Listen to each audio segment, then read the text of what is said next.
Hi everyone, welcome back. I'm Michael Sandler, your host on Inspire Nation. If you've ever wanted more creativity and joy in your life, then do we have the Art and Soul Reloaded show for you. Today I'll be talking with Pam Grout, #1 New York Times best-selling author, repeat guest, and the author of a beautiful new book and treatise on rediscovering your creativity, Art and Soul Reloaded. And that's just what I want to talk with her about today, about how to summon your muses and reclaim your bold, audacious creative side. That plus we'll talk about Patooty Press, Roy Rogers pajamas, clown suits and Nixon masks, dreaming of Isadora Duncan, and what in the world, Harold and the purple crayon have to do with anything.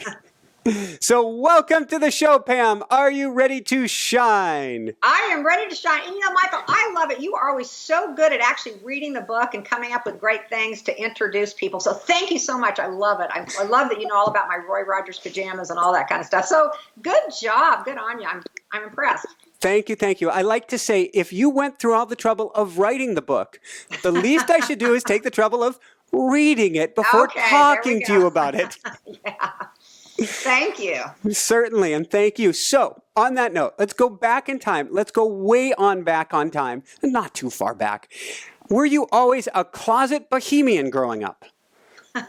Yeah, that's what I say. I've always loved the creative side. I've always loved people that were a little bit different. As I say in the book, I love people that hug trees. I love people that pierce all kinds of strange things. I just like unusual things. It's like there's these rules that everybody thinks we're supposed to follow. I don't even know where these rules came from. But anybody that steps outside the box, I'm in love with. So, yeah, I've always been really drawn to unusual, creative people and people doing unusual, creative things because that's what I want to do with my life. Be unusual and creative. Woohoo! I remember when I wrote my first book many years ago, I went to this place called the Alley Cat Coffee Shop, midnight, it's 24-hour coffee shop, and I would go when the people with the pincushion bodies would arrive and hang there for the evening, and there was such an energy, a creative energy to people, like you say, on both sides of the bell curve. Exactly. I love it. And I love the name, Alley Cat Coffee Shop. How cool is that? Where was that? That was Fort Collins, Colorado. Oh, how cool. I love Fort Collins. So it was a perfect place to write a book. So let's see. What else do we want to cover? Junior high school church bake sale. Boy, you really did read this book. I was just talking about how when I was younger, you know, I wore the strange costume to go out and sell baked goods for our junior high, the MYF. I was a Methodist Youth Fellowship. I was a member of that. And so we were having bake sales like youth fellowship groups do. And so rather than just dress like normal, I decided to put on a weird costume and go out there. And we told people that we were raising money to send me to a special home. And they definitely bought more baked goods than normal. I love it. And then you put on a mask and roller skated through your high school wearing a clown suit. Exactly. Yeah. And we did that as a story. I was on the journalism team. You know, I was on the newspaper squad. So it's like, okay, what can we do? What can we write a story about this week? You know, we live in Kansas, so there wasn't a lot of real breaking news like today. Everything's breaking news. This was like Kansas. What can we do to break some news? So we decided to put on these clown suits, these Richard Nixon masks, and roller skate through the high school and see how people reacted. So that was the story. Like, what do people do when a guy in a clown suit and a Richard Nixon mask skates through the high school hall? So anyway, that's why we did it. There was a purpose to it. Were they doing anything fun? Oh, we were the ones doing it. People like looked at us like, wow. Once you step out of this little box that everybody thinks is normal, people do tend to look at you, but it also makes people happy, you know, because I think we all long to jump out of that box. So when we see somebody that's jumped out of it, that's doing something unusual, I mean, it's amazing how many rules we think we have to follow and how it's like, okay, this is the way you do life. And we really think they're these rules. I don't know where it came from. I don't know if it's our culture, our families, whatever, but we really think there's a certain way to dress, a certain way to act. And anytime we don't do that, people look, but they also like it because it gives them permission to maybe, you know, step out a little bit, stick their toe out beside the line that we're all marching in. So anyway, I feel like it's a great public service to go out and do audacious, crazy things. Woohoo! Woohoo! So you go, you put your toe outside of the box. Actually, you put a lot of you outside of the box, but then you decided to throw yourself back into the box with corporate life. Yes, well, I did work for a very short time for a corporation. It was actually Worlds of Fun, which is a theme park. It was owned by Lamar Hunt that owns He owned the Kansas City Chiefs. So it wasn't like a real official corporation, but we did have presidents and vice presidents. And as I say in the book, they tended to frown on my footwear, which tended to be flip-flops. I mean, I just never was the corporate type, but I did have a job like that because, you know, you graduate from college and you're supposed to do that thing. Mm-hmm. So, you know, I did do it for a little while and I enjoyed it, but, you know, it was time to do something else. So I quit and I went off to, and I think I actually got myself fired, and then I went off to Europe. And so it's after Europe, or actually it's part of Europe. I'm wondering how you decided to both take the plunge as a travel writer, and this is kind of the whole theme of the book, and not know that you couldn't do it. And not know that I couldn't do it. Hey, did you hear Izzy? She just barked. I did. Okay. So anyway, I've always been a traveler. I mean, one of my big beliefs is we should go for the thing that makes us feel most alive. What do we most like to do? And my family used to pick us up in a little station wagon and they'd take us on these trips. And I loved traveling. I loved it. So I always kind of wrote about my travels because I'm writing about my, you know, kind of like my memoirs. Not really my memoirs, but what I'm doing. I'm writing about what I'm doing. So I'd written an article about picking coffee in Nicaragua because I'd gone down there to pick coffee in Nicaragua. I wrote an article about staying in a villa in Jamaica. And these were just articles. I didn't even know it was a travel article, although it was. But so anyway, I'd sent a card to an editor at Ladies Home Journal. I said, hey, you know, I'd love to write about being a freelance writer. And of course, you know, she didn't want that story, but she noticed that when I mentioned some of the things I'd done as a freelance writer were picking coffee in Nicaragua, staying in a villa in Jamaica. She goes, well, do you do any travel writing? And I said, oh, of course, because you never say no to an editor, even though I wasn't exactly sure what it was. Yes, I do travel writing. And she says, where are you going next? And I really wasn't going anywhere at that time. However, a friend of mine was going to Tampa, and I said, oh, I'm going to Tampa. And she goes, okay, I want 800 words, and here's your deadline. So I called my friend and go, hey, can I go to Tampa with you? And he said, sure. So I went, wrote the article, and I've been doing travel writing ever since. I mean, official travel writing. You know, before it was just I was writing about travel. Now I actually do it on purpose. I mean, I do it because I love it. I combine my I love to write. And I love to travel, so what better thing could I be doing than travel writing? Was anybody telling you at the time, you can't do it, you need to get a real job? Pretty much 99.9% of the planet would say, of course you cannot do that. And I mean, nowadays it's even considered to be harder to be a travel writer because, you know, we don't have those glossy, we don't have the big, giant, glossy travel magazines anymore. But, you know, if you decide you want to do something, you can make it happen. And on the other hand, there's even more opportunities because we have blogs now. And, you know, anybody can be creative. We have truly democratized, however you say that word, the whole creative process. You know, anybody that wants to can have a podcast. Anybody that wants to can have a blog. Anybody that wants to can truly change the world. And I think that's what creativity really is. It's like we creative souls, and I think all of us are called to do this, are out there doing field work on the culture. And we're creating a world that works for everybody. That's what we're doing. That's what we want to do. And it's through our creative projects that we can do that. We've already learned that the governments aren't going to change the world. The corporations aren't going to change the world. But individuals giving of their gifts, listening to the muses, what I like to call the muses or this bigger thing, that's how we're going to change the world, one person at a time by joining hands and doing it together. And that is really what this book's about and why I think it's just so important. Woohoo! Woohoo! You betcha. So you first, if I understand this right, you first wrote it's probably about 20 years ago or so now, and...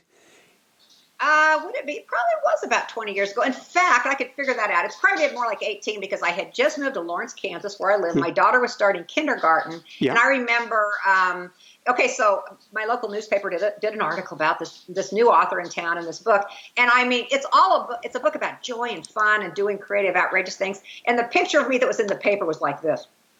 And I remember it was just ironic. You know, I looked really serious and really like, wow, she's not even smoking what she's selling or whatever. So it was kind of funny. But yeah, so that would have been when I first moved to Lawrence, Kansas, which was in 1999. So that's when the book came out. So yes, I guess it has been almost 20 years ago. And I loved that book. And the few people that read it loved it as well. However, you know, it went out of print and did what books tend to do. And then after E Squared became this big phenomenon, it too had been a book that had gone out of print. It was called a different title. But those were like my two favorite books. You know, God Doesn't Have Bad Hair Days, which is what E Squared was originally called, and then Art and Soul. So the two books that I loved the most had gone out of print.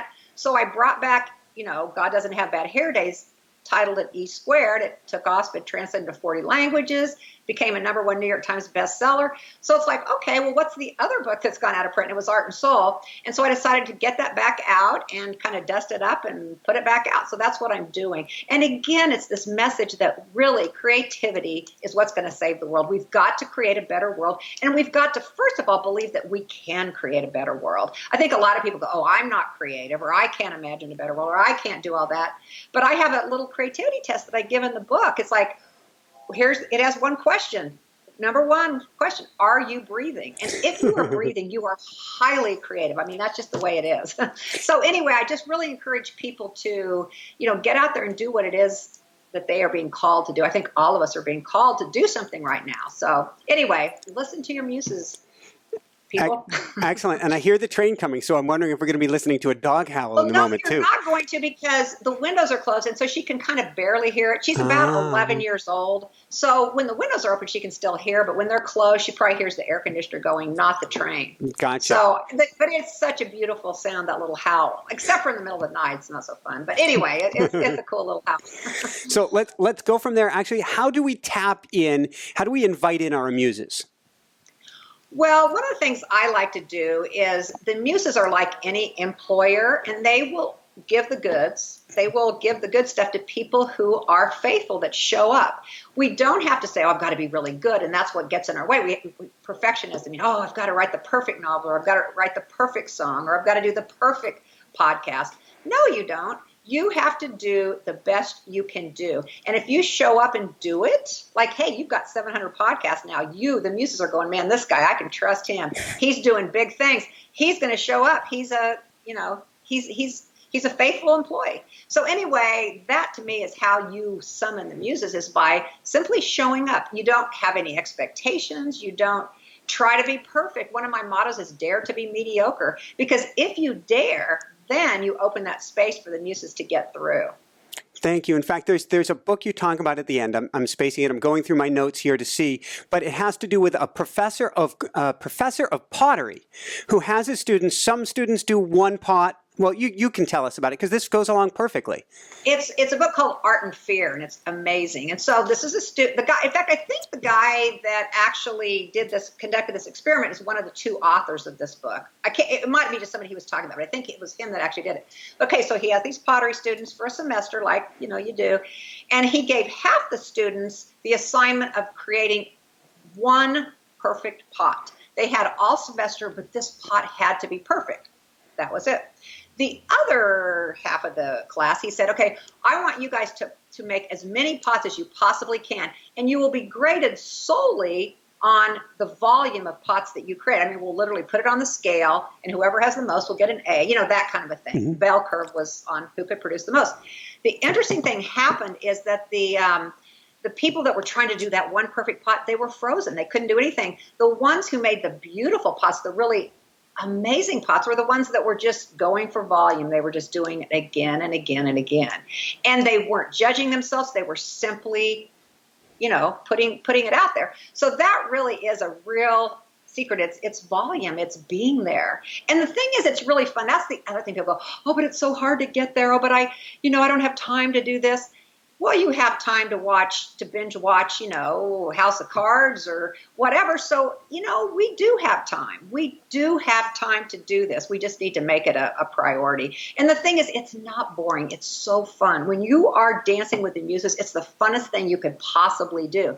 So people that think, oh, it's too hard. I mean, well, that's just because you've never done it. Once you start doing it, you realize it's the easiest thing you could ever want to do. And it's the most fun thing you could ever want to do. I mean, how many kids would, little 4-year-olds would sit in front of a box of Legos and go, oh my God, I can't build these Legos. Oh my gosh, I can't. What will they say? What's, the reviewer going to say? They know. They dig into those Legos and they just start building. What kindergartner can't do finger paints? I mean, they don't have those judgments yet. They haven't installed those little rules, those paradigms that say only a few people are artists. I mean, we're all artists. We all are creative. So when we were the 4-year-old, we played with Legos, and then Dad or somebody came to us, unfortunately, and said, God, that's awful. Yeah, try accounting. How do we get back to that place? Because now we've got that kind of scar tissue inside of us that says, I am anything but creative. Well, first of all, banish that belief. I mean, if you've just taken my little test, you realize, hey, I am creative, I'm breathing. So first of all, banish that belief. And once you start doing it, like I've got all these little things I just call just do it. So it's 52 weeks. It's an apprenticeship, to realize your audacious self. And so I give people these little assignments. I mean, kind of simple little things like make an art amulet is one thing. Make an invocation to the muses, things that anybody can do. And so I simply ask people to do that.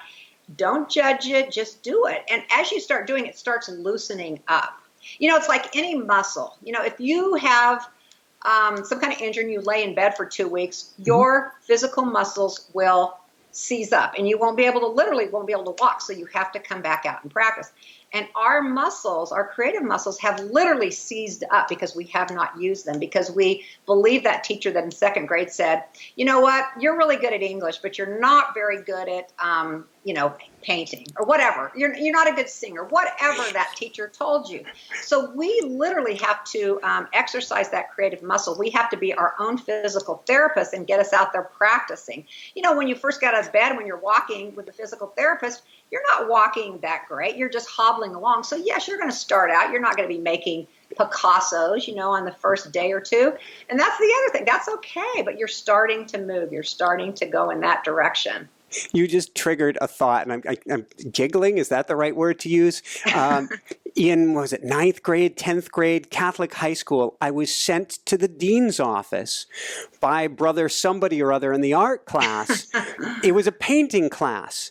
And he looked at my painting. He goes around the room and they look at everybody. He looked at my painting and then sent me to the dean's office because he goes, you can't possibly be this bad at painting. You must be doing this just to piss me off.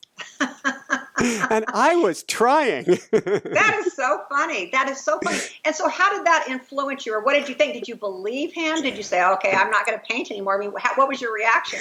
So I know that someday I will pick up a paintbrush. My wife is a great painter. And so someday I will paint again.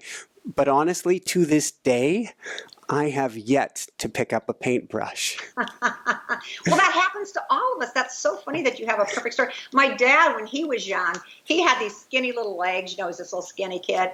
And I think it was music teacher. Some teacher said to him, Bob, you have legs like a canary, but you sure can't sing like a bird. So you need to go, you need to go do something else. And so he never would sing. He really believed that he wasn't a singer. His brothers were all good singers, but this teacher had said that to him about his little canary legs, but his inability to sing, and he bought into it. I mean, we do believe these, authorities, these parents, these teachers. The other thing is I think our parents, they're still responding to how their parents taught them, we all need to go for security. We need to go for safety. And doesn't everybody think, being a doctor or being a lawyer or being an accountant, those are safe jobs. We are taught that. But the truth of it is going for your dream, going for what you really love, that is the safety, because then you're being in service to this bigger thing that's calling to all of us. So to me, that is the safest career you can go for. And nobody's going to tell you that. It's just out of fear. People are living their lives out of fear instead of out of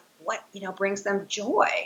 And you said something, you said many things that are really important there, but what is safety? I mean, if we're not truly living our lives, and that doesn't mean we can't truly live our lives as an accountant, as a doctor, we need them, absolutely. No, those are beautiful things too. But if you're not living what brings you joy, what brings you passion, what feels like your purpose, what feels in at least a little bit like play, are you living or are you just waiting for the end? Exactly. Most adults in this country have forgotten how to play.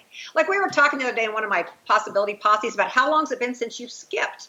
I mean, as kids, we love to skip. I mean, who would have the nerve to go skipping into the grocery store? My friend Rhonda, I kind of joke and call her Never Say No to Fun Rhonda, but she skips into all kinds of places. And you know what? Not only is it fun to do, but it actually makes other people happy. Again, when you live outrageously, I tell a story, not in this book, but in another book about my daughter and I. We were at the Cincinnati airport. We had a layover there. And there was this guy that was just dancing just exuberantly through the airport. We followed him around. It was so fun. I mean, he was just by himself. He had these little headphones on.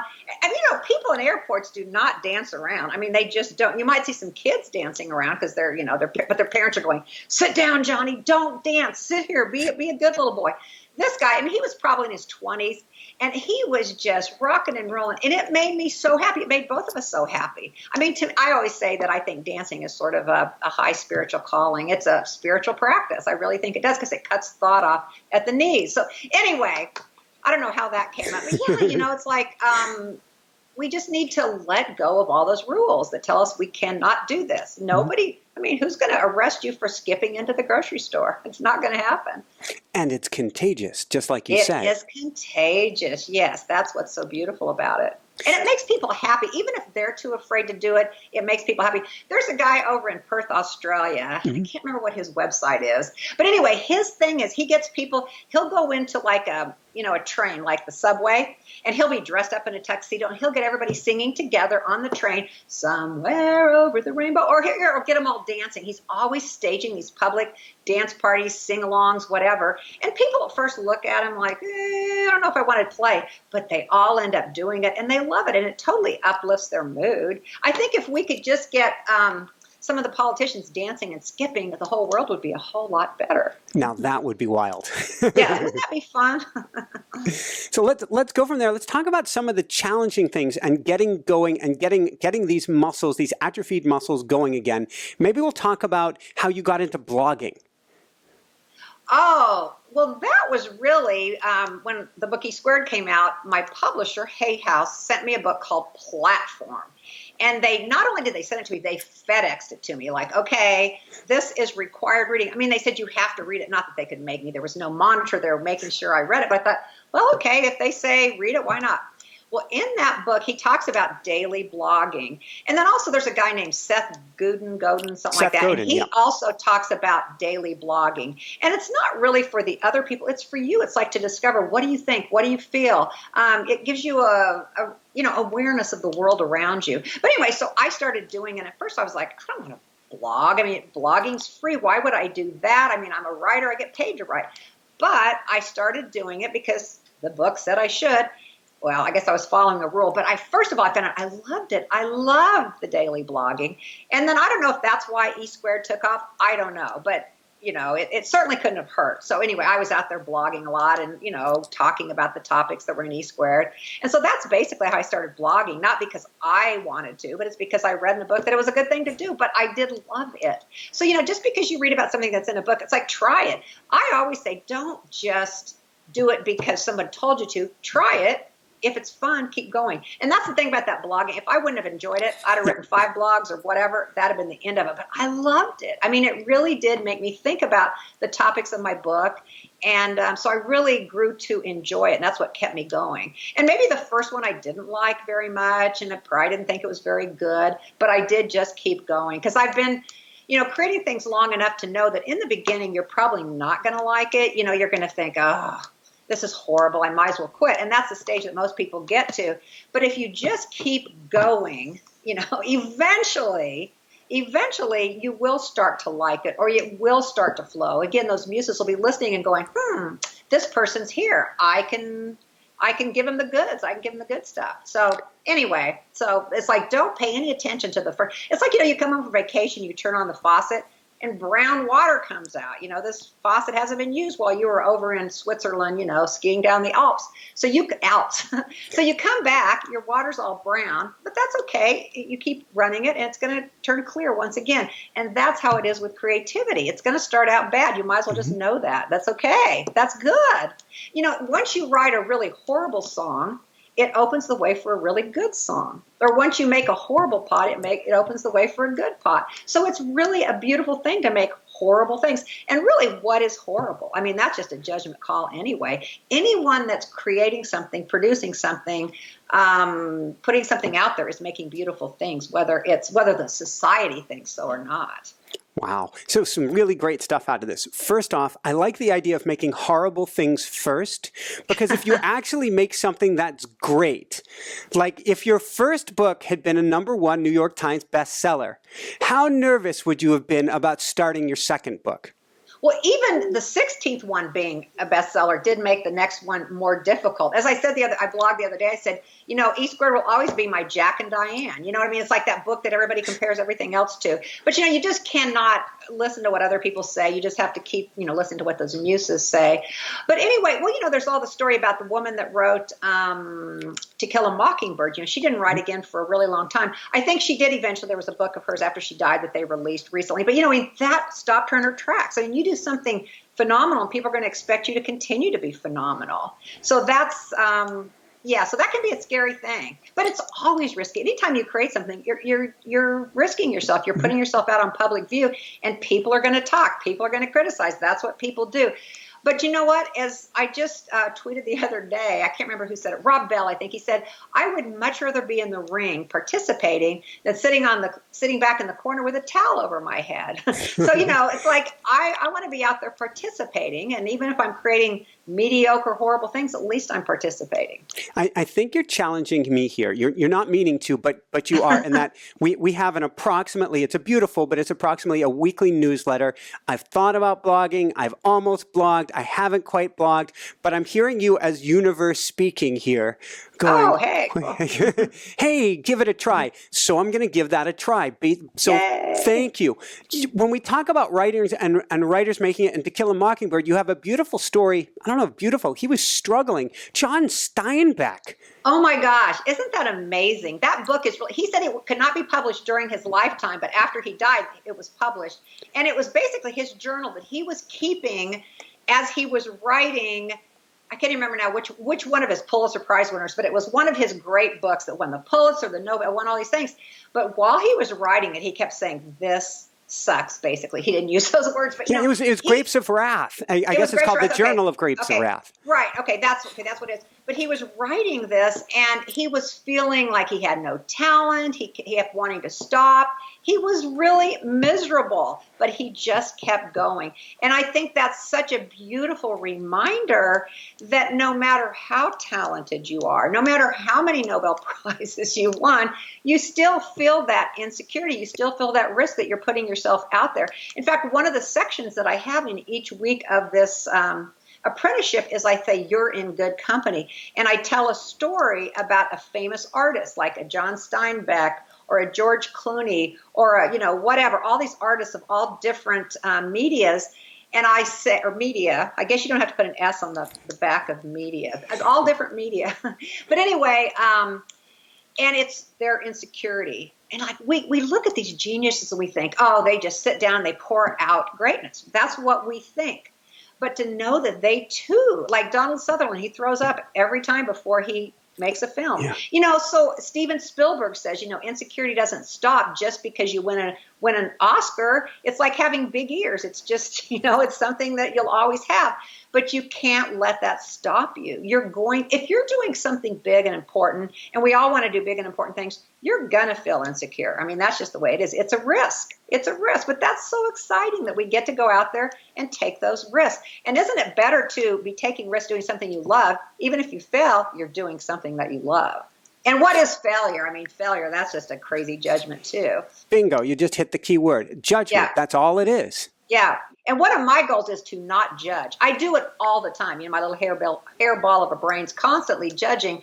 But one of my biggest goals is to let go of my judgment. I mean, that's my prayer every day to the Holy Spirit, to the muses, is like, help me not to judge. Because every time I'm judging, first of all, it looks like I'm judging somebody out there, but I'm really just judging myself. I mean, everybody out there is just a mirror of, what's in here. So I want to be free of judgment. Beautiful. Would you mind sharing with us, and if not, that's quite all right, but you write it down each day, so you may not remember it because it's written and it's copied over, what you do, your invocation with the muses each day.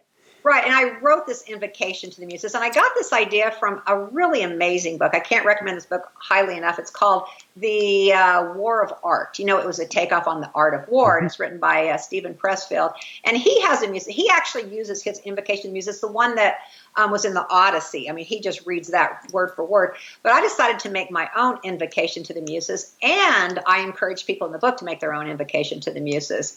But basically what it says is, hey, I'm here.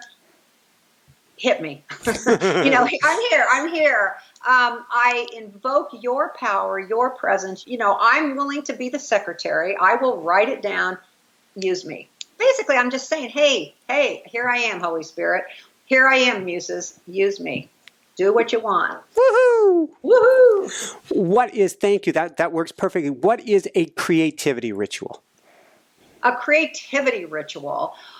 Well, there's all kinds of different things. Some people like to play music. There's kind of a lot of funny stories about different people. There was one guy that every day would go downstairs to his basement where his office was, and he'd take off all of his clothes, and he'd sit there and he'd write. So that was his ritual.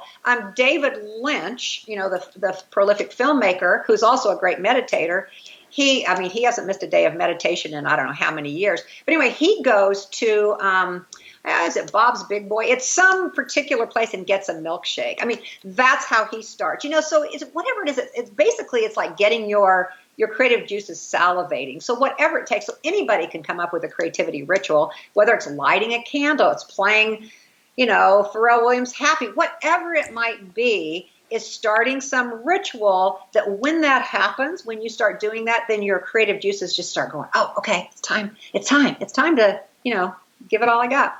And thank you. You discussed something called daily beadwork. Is it important that we're doing this on a regular basis then? Well, it is for me because, again, those muscles start getting sore and they quit working so well when I'm not doing it on a daily basis. And I'm more of like a seasonal producer. Like, when I'm working on a book, I do work on it every day. And even on those days, if I can't sit down on my computer, you kind of I write in my journal and I keep it going. I want to keep that connection with this bigger thing going. So I don't want to let it go. So I think it's super important to be there every day. And people don't like the word discipline, but again, it's so much fun. So it's a beautiful thing. So perish the thought that discipline is a bad thing. Discipline is a beautiful thing, and it's a fun thing, and it's where you start getting all the good stuff. Thank you. You said something intriguing before, and so I'm wondering what your pattern is on a 365-day schedule. You said seasonal. What do you mean by that? Well, okay, like right now, I don't have a book that I'm working on. Ideas are percolating. Mm-hmm. I'm starting to think of some things. And in fact, one of the things I do, and this is what I try to do every single day, is I've got a little notebook. I write in my notebook every day, but I'll always write down 3 ideas. I want to keep that thing greased, that idea machine greased. So I always write down 3 ideas. And then when one starts appealing, then I start collecting things and it eventually forms into a real thing.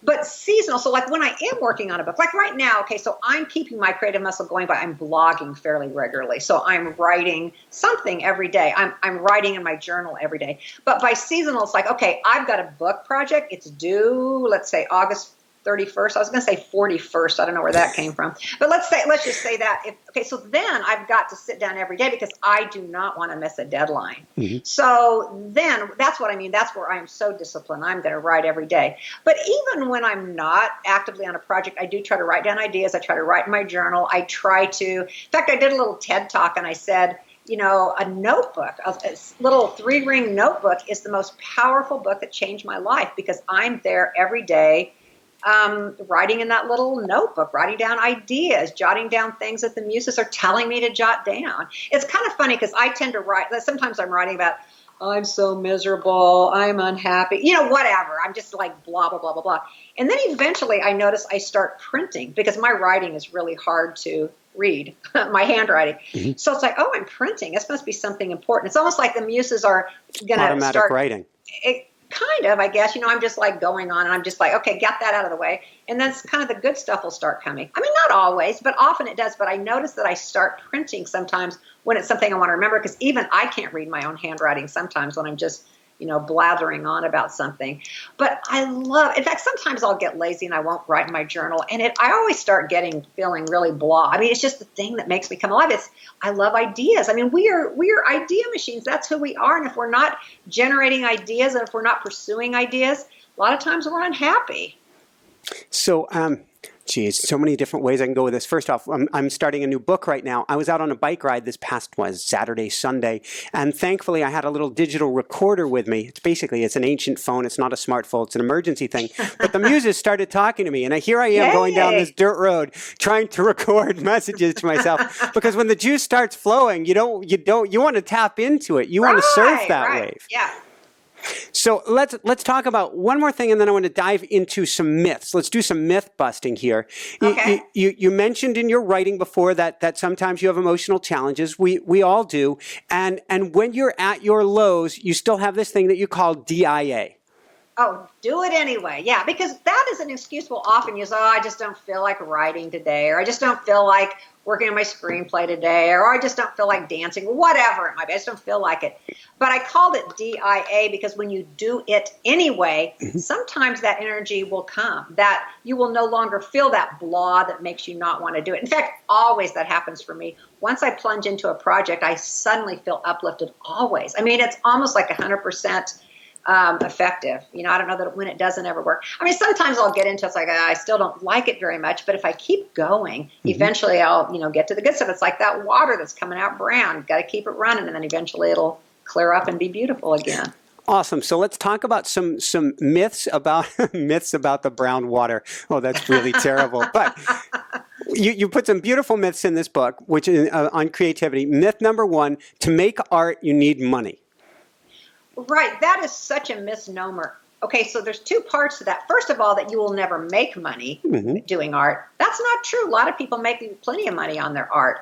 But I think the genesis of that rumor started with that movie or with that book called La Boheme, where that's what it was made into, that opera. And it was a bunch of Bohemians living in Paris, and they were these poor, starving artists. In fact, that term, starving artist, that was the first time it was actually used. So we have this paradigm that you've got to be a starving artist. In fact, I've known artists who preferred to be starving because they felt like that's when their creative juices came up. But that's not necessary. Sting said that one time, that he felt like, he had to go off and be miserable. That was just like, he thought he joined that up with his producing art, and he finally came to realize he could be totally happy and create art. So we can make money and do art. So that's just a myth that a lot of people have, that artists aren't going to make money. They can make money. Oh, and the other thing, I guess it was, you need money to make art. No, you don't. No, you don't. All you need is a notebook and a pen. You can steal a pen at any McDonald's or any bank. You can go to a bank, steal a pen. You can steal a napkin at McDonald's, and you can write on that. There's a really great book that, what's this guy's name? Lee Stringer. And he did it. He was a homeless guy, and he wrote this book with Kurt Vonnegut. He wrote it, but Kurt Vonnegut found him. He was a homeless guy, but one day he was just like tapping with his pencil, and he goes, the pencil, I guess the thing is to write. He was at a homeless shelter. So he took out some paper and he started writing, and these amazing things began to pour forth. And eventually he wrote novels. He wrote all these books. All he had was a little stubby pencil and, again, some piece of paper that he might have dug out of the trash. But, you do not need money. I tell stories in the book about people, some of these artists down south, that literally they started by mixing up pigments from the dirt and making paint and using that. So you do not need money. It's a perfect excuse for people to say, I can't do my art because I don't have any money. It works. People will give you sympathy, but it's not a valid truth. Okay, so let's go from there, and kitty cats. Let's go from there. What is creative capital? Creative capital is your output. In fact, I talked about 5 different kinds of capital in my book, Think and Grow Rich. And creative capital, it's like, okay, if you don't have capital, financial capital, you can develop creative capital, and that's your output. Like my books are my creative capital. My blog posts are my creative capital. Some people call it your content. It's the stuff that you're creating. Your anything that you create is your creative capital, and all of us have access to it. So to believe that you don't have access to capital is crazy, because you've got access to creative capital. We all do. So that's what creative capital is. And all capital comes from creativity. Anything that becomes a thing started as a creative idea. It all starts as an indistinct, just an idea that somebody had. Everything. You can't name anything that didn't start that way, with an idea. Thank you. So let's go from there. Myth number 2, to make art, you need the approval of a publisher, a record company, or somebody else. Right. That's what so many people think. They send off their manuscript over and over and over again, and these publishers keep rejecting it. But now this has all changed, because we do have like Amazon, They have Kindle Direct, I think it's called. But anyway, so you can publish a book that way. You don't need a publisher to go, yes, I love this book. You can do it on your own. We've got the tools now that anybody that wants to can publish a book, start a podcast, write a blog. I mean, this is all for free. You don't need any money to do this. Anybody can paint. I mean, anybody can do this now. And you do not need, I mean, you can put stuff up on YouTube. A lot of people have, make a really good living making YouTube videos. You can come up with ways to do it so you don't need to get the approval of the, in fact, the people that used to be the approval people, the ones that you've made those decisions, yes, I want this book. No, I don't want this book. Those people are hurting right now because people figured out that we don't need them. We can do it ourselves. It goes back to the people. The people can create things. The people can write protest songs. The people can do what they need to do. We don't need the corporation to approve of us. And you were an early pioneer in this because you did this prior to Kindle, prior to Amazon, with something called Patooty Press. Yes, I started a little company, and I actually, had to find a printer to actually publish this.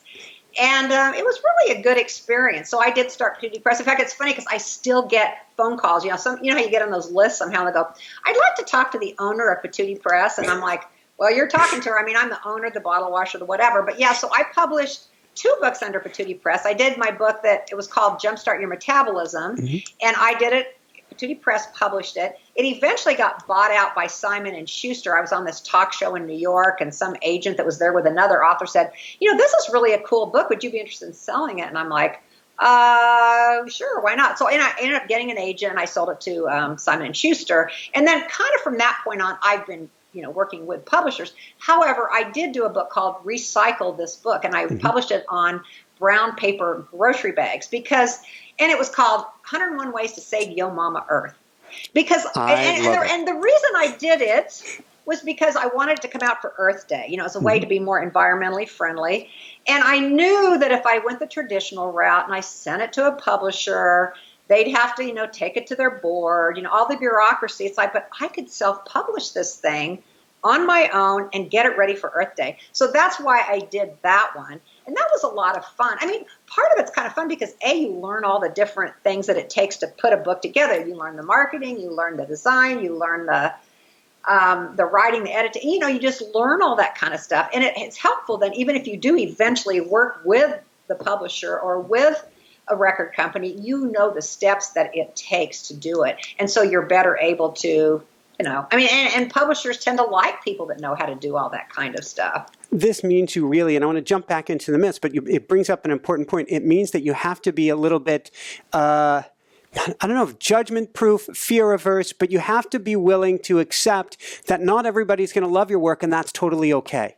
No. And in fact, if everybody loves your work, it's got to be so watered down that it wouldn't even be, interesting, really. So I guess everybody doesn't love it if it's not interesting. But no, there's going to be people that do not like your work no matter what. I mean, I'm, noticing some of the reviews on this book for Art and Soul, they're going, oh, it's not as good as E Squared. Well, it's always going to be compared to E Squared, because that was the book that everybody read. But for other people, they might like it better. So, you've got to write for yourself. You've got to produce for yourself. You've got to produce for this message that you're being given, this love, this passion you've got.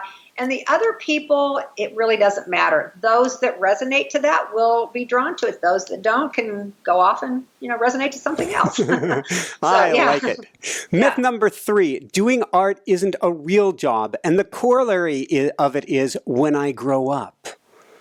Right. I mean, so many people, like my mom's always like, okay, how long's Pam going to play around with this writing thing? I mean, now she doesn't say that anymore because obviously I've become a success. But I think a lot of people don't think that the arts are a real job. Like they kind of, like when you're a kid, what are you going to be when you grow up? I'm going to be a ballerina. Or whatever, but that's cool, and we laugh and we applaud when our little kids say that. It's like, oh, don't you dare go into dancing. I mean, don't be a ballerina. That's too risky. So people think that's not a real job. My friend the other day said something so cute. Her granddaughter was dancing around, and somebody that was there said, oh, are you going to be a ballerina? Or are you going to be a dancer when you grow up? She goes, I already am. And I love that. It's like, cool. What do you mean? When I grow up, I already am a dancer. But anyway, so a lot of people don't think it's a real job. But it is a real job. And I think we need to approach it as if it's a real job. If it's, if you think it's not a real job, then you're not going to give it the discipline and the, the time and the energy that it deserves. So doing art is a real job. Thank you. Number 4, real artists have learned to do it right in art school. Right. Well, so that there's these rules again, that only certain people can do it. That you have, like the big thing everybody always does, oh, I've got to take a class in whatever it is. What if you just don't take a class and just actually sit down and write? If, say, you want to be a writer or whatever. Okay, oh, I've got to sign up at the junior college for the next writing class. And we all are, we all suffer from that belief that somehow we've got to learn how to do things. What I contend is that by simply doing it, by simply showing up, it will be shown to you. It will come to you. So to learn something is really, trying to learn it is really a waste of time. It's really an excuse that we all use instead of actually plunging in and creating. It's all about the practice. Yes, yes. So, and that goes in a corollary with the next one, which is that true artists are all geniuses. Oh, yeah. Elizabeth Gilbert has a wonderful TED Talk about this. Back in the old days, the word genius just meant that this muse, this outside force had come to you. It just meant that, it wasn't you being the genius. But then what happened is they started talking about, oh, this artist is a genius. Well, so that put all this pressure on the artist to be a genius. But if you really realize that artists are just like you and me, just like, all of us. They're no different than anybody else. All they are is somebody who kept moving, kept practicing when the flying monkeys were circling, when the fear was circling, they continued on. So they're not geniuses. What they produce may be genius, but the genius is that they just kept plodding along and they kept appealing to the bigger thing. They kept showing up. That's the genius. Thank you. And on that note, talking about showing up, we're not talking about torturing ourselves or cutting off an ear. Another myth. You have myth number 7, doing art requires unending sacrifice. Right. Okay, but you look at a kid, are they sacrificing as they're building those Legos? Are they sacrificing as they're finger painting? No, it's fun. The sacrifice is those little voices in our head that are telling us we're doing it wrong. So there is no sacrifice. The sacrifice is giving up those voices that tell us we're not doing it right. So it's fun. I mean, I cannot stress how much fun it is.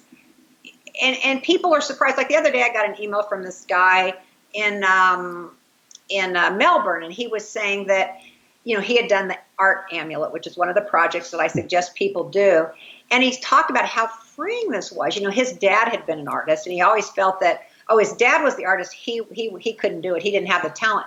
But just by simply trying this on, by just giving himself permission to create an amulet that didn't have to be perfect, he felt this new kind of freedom open up within his life. So it really is a thing that opens doors to all kinds of possibilities in your life. Thank you. From there, what in the world does Harold and the purple crayon have to do with anything? Well, I say, and I've done that as a blog post before, but I love Harold and the Purple Crayon. I think it's the most important self-help book that's out there because Harold, for those people that have read it, have you read that book? I have not, but now I want to go find it. Yeah, it's such a fun book. But anyway, it's called Harold and the Purple Crayon. And then the guy went on, it's Crockett Johnson, he went on to write several other books. But anyway, so Harold, anytime he decides to go out for a walk, and as he says, well, every good walk needs a moon, so he draws it with his purple crayon. And then, I need 3 kinds of pie, and then so he draws pie. So the point is, we can create whatever it is we think is missing in our life. It's just the purple crayon is that creative spark that we all have. And then rather than complain and moan that, we don't have this, or this is not going right, or there's a problem here that needs to be fixed, it's like, okay, we can change it. We can do it. That's what the purple crayon is. And that's what Harold does. He draws with his purple crayon every single thing that he needs. And so he goes on all these big adventures. I think he draws a hot air balloon. He goes out to the forest. He climbs a mountain. He draws a dragon. He draws the sword that can slay the dragon. So anyway, he creates everything in his life. And we are creators. That's who we are. And so we're creating things in our lives. And because we don't realize this conscious choice that we have and this ability that we have, we're creating things that we really don't want. So it's so important to consciously create the things that we really do want. And so that's what Harold is doing with his purple crayon. Beautiful. And you talk about, in this section of the book, you talk about silliness and why we need more of that as well. Well, most adults in this country have forgotten how to have fun. And I think I might have mentioned that earlier. Most adults are bored. They're not enjoying themselves. In fact, one of the I also have, besides the Just Do It's, I have Zumba for the Soul. And one of them, and this is starting to become a thing on Facebook, which is really fun. My friend Rhonda, again, the one Never Say No to Fun, Rhonda, I was looking for someone to go out with me, and one of the little things, go to a thrift shop and pick the most outrageous outfit you can and put it on. And so Rhonda and I went out and we did this, and we put it on Facebook, these kind of crazy outfits. And now a lot of people are starting to post on Facebook their adventure at the thrift store wearing an outrageous outfit.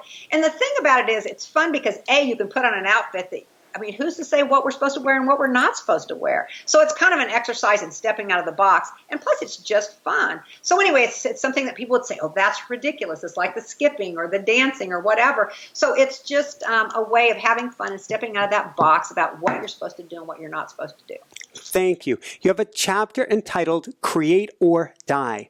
Why is creating so important? Well, it's who we are. We are here as creators, creating along with the universe. That is why we're here, to create. When we don't create, when we simply watch other people's creations on a 52-inch screen, when we read other people's creations on a book, our creativity, which we all have, is being stifled. So I don't even remember now what your question was exactly, but why it's so important. It's so important because it's who we are. And if we're not practicing our creativity, if we're not generating things, we tend to turn it in against ourselves, because we always are creating, but we may create a really sad and miserable story, or we may create drama for ourselves in our lives. So if you put it into a creative project, then you don't have to create the drama in your life. So it's just so important to actually use your creativity, because it's who you are. Yeah, you even call it a sacred calling. It is a sacred calling, and we're all called. That's the thing. Beautiful. It's not just a few people. Yeah. What is an art partner? Why is it so important we find one? Because like any kind of pursuit, if we're simply answering to ourselves, we sometimes can come up with a good excuse for why we don't do it. But if we have an art partner, someone, like I always talk about the possibility posse, like with Rhonda, would I have gone to put on the weird thrift store outfit if Rhonda hadn't have gone with me? Maybe, I might have. But the point is, when you have a partner, someone that will do it with you, then you're more apt to do it. You're going to be responsible to that person. If you tell someone, hey, I'm going to write this poem, and they expect that on next Thursday you're going to read them that poem, well, hey, you better get that poem written. So it's just a way of accountability. Plus, it's really fun, and you're giving someone a gift. When you show people, what you're creating, what the muses are giving you to give to the world, you're giving this person a gift. So having an art partner is a good thing. I always like to say spirituality is a team sport. Creativity is a team sport. This idea of the lonely artist sitting in the garret all by himself is one of those myths that makes us unhappy. We can't, you do have to do seat time by yourself, but also when you share with others, there's a lot of cross-pollination that goes on. I love like the old salons, from Gertrude Stein's day. Just great ideas are coming up, and one idea sparks another idea, and it's just a beautiful way to be. Thank you. On that note, and since we're talking about telling other people about the work we're going to do, I don't want people just listening to the show today. I'm going to take off my coaching hat, give it to you. Can you give us a homework assignment that people can do to bring out their creativity starting today? Starting today. Okay, I love this one, because just write down 3 ideas today. Tomorrow, write down 3 more ideas. These ideas don't have to be good. In fact, they'll probably be terrible, but just come up with any idea. It's such a simple practice. Again, and I do write it down, though. Do go steal that pen from the bank if you don't have one, or write it put it down on your cell phone, on your notes or whatever, but come up with 3 ideas.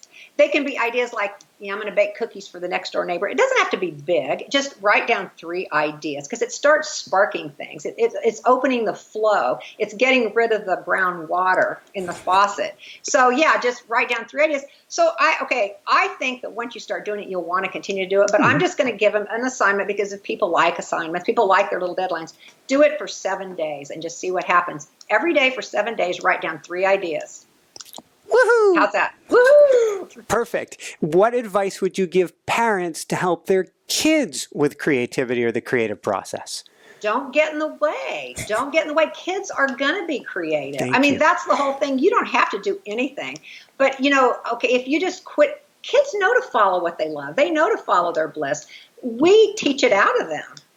We say, oh, no, you've got to go, do your math homework. If you just let them keep building the little bridge they want to build. That teacher that won Teacher of the Year, that guy in New York, he said he was successful because he just let the kids do what they wanted to do, what they felt called to do. We all are called to do things. But then we're, instead of doing that thing you want to do, you're supposed to write down 50 rules or learn the constitutional amendments or whatever they teach us in school instead of really just allowing us to pursue our passions. So kids, if you just don't get in the way, they're going to do it. It's really that simple. And parents think, oh, but I've got to teach them to be responsible. I've got to teach them to,